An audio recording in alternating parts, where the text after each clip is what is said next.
What's up guys, welcome back to a new video. In this video what we are going to learn is how to copy an Excel sheet from one book to another.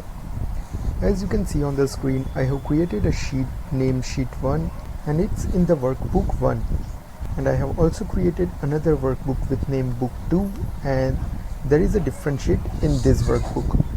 So what we are going to do today is copy this sheet from book 2 to book 1.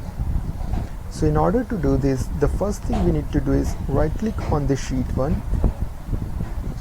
select move or copy. Now here you will see a list of workbook. Guys, do remember only the workbook which are open will be shown here. So if you want to copy a sheet to a workbook which is closed or not opened in your laptop, it won't show up here. So in order to copy a sheet, make sure both the sheets are open. Now here just select book 1, either select before sheet 1 or select move to end and click OK. So now you can see on the workbook book 1 we have two different sheets. One is the original one which we actually created and which was already present on this workbook, and the other is the copy of sheet 1 from book 2. Since both the sheets are now in one workbook, that is book 1, our book 2 file is now closed.